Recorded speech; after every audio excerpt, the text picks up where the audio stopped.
Do you know what? I can't believe it's 2025 and some universities are still selling LPC programs. But are they being completely transparent with their prospective students? Some, I would say, are not. Stay tuned for all the details after the jingle. If you wanna be solicitors, why don't you come and visit us at SQETV? The first SQE assessments took place in late 2022, but over 3 years later we're still hearing that many students, perhaps in their hundreds, are still seriously considering starting an LPC. So in this video we'll cover why now almost nobody should be choosing an LPC course. Secondly, we'll identify the few classes of students where an LPC might still be appropriate, and trust me folks, there are very, very few students who fit into this category as far as we're concerned at SQETV. SQETV. So why should almost no one be considering starting an LPC in 2025 or beyond? Well, getting an LPC training contract is almost impossible now, with almost all firms now having committed to the SQE training route. You want to qualify as a solicitor, of course you do, but if there are precious few firms actually offering LPC training contracts, the vast majority of LPC candidates are going to find a bit of a roadblock even if they complete the LPC, unless they spend more money on their qualification journey, because they simply won't get an LPC training contract. Why? Well, the only way LPC graduates who can't get an LPC training contract can qualify is to take SQE2. Yes, you've heard it, almost all future LPC graduates will find they still need to do part of the SQE to qualify. And they'll also need to complete 2 years of qualifying work experience under the SQE transitional provisions. So why not just commit to the SQE from day one? That's a question you might want to ask yourself. SQETV.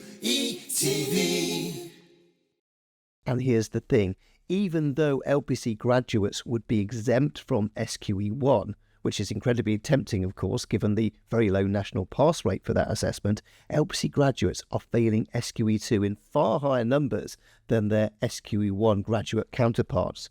Why? Well, it's because most LPC graduates don't appreciate that although they don't need to sit SQE1, they still need to be as familiar with the SQE1 syllabus as an SQE1 graduate. And that's because half of the marks for SQE2 is for demonstrating and applying your SQE1 functioning legal knowledge. Consequently, many LPC graduates are going to be unprepared for SQE2. SQETV. So what LPC graduates ought to remember is that getting your SQE1 functioning legal knowledge up to speed isn't just a question of mugging up your LPC modules. Critically, it's also going to include making sure you update yourself and relearn much of the black letter law you covered in your law degree or law conversion course, which in many cases was several years ago. Subjects like land law, trusts, criminal law, and so on. And unfortunately, for many LPC graduates, what it's meant is that they've lost a lot of money very quickly because they've been underprepared for SQE2 because they haven't taken the functioning legal knowledge seriously.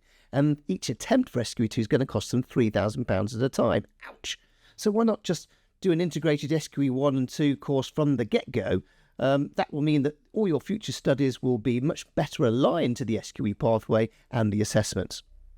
And by the way, if you still think that the LPC pathway is for you, remember, it doesn't apply to everybody. In fact, most people watching this video will not be entitled to go down the LPC pathway because you will have had to have started your law journey, i.e. your law degree or your conversion course, by 2021 at the latest. So if you started your law degree or your law conversion course in 2022 or afterwards, you could only do the SQE in any case.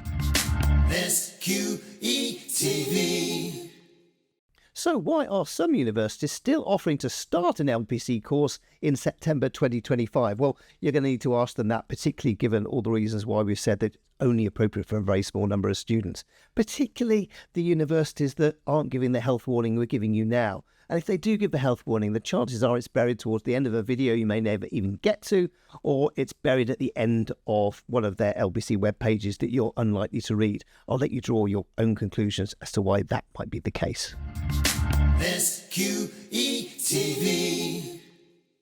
Before we take a look at the few examples of where the LPC is still appropriate for a small minority of students, here's a quick word about how you can help us here at SQETV, and that's by liking this video and subscribing to the channel. You know what to do.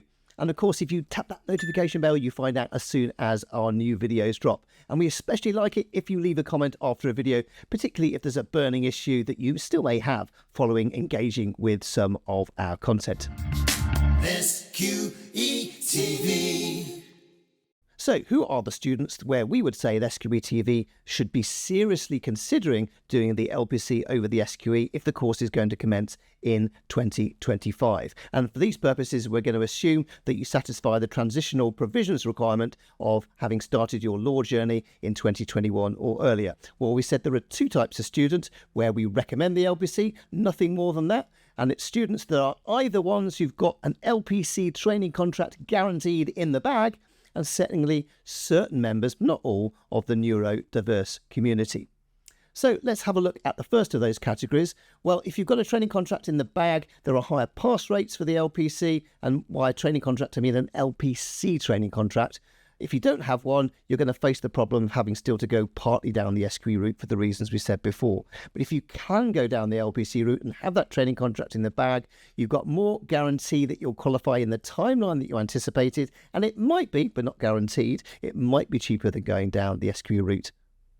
The only other category, as we said, that we recommend the LPC for are certain members of the neurodiverse community. Why? Well, certain members of the neurodiverse community find multiple choice questions that are covered in SQE1. Remember, it's a complete multiple choice question assessment. They find it almost impossible to navigate. And I'm not talking about people who find multiple choice questions a little bit difficult. It's about the wiring of the brain of certain members of the neurodiverse community that make a whole MCQ paper almost impossible to pass, notwithstanding any additional time that they might get. SQETV. So lots there for you to think about if you're still seriously considering the LPC as a pathway to qualify as a solicitor. Only in a very small minority of cases is it likely to be cheaper, quicker and easier for you to get to the qualification. Until next time, cue the jingle. If you wanna be solicitors, why don't you come and visit us?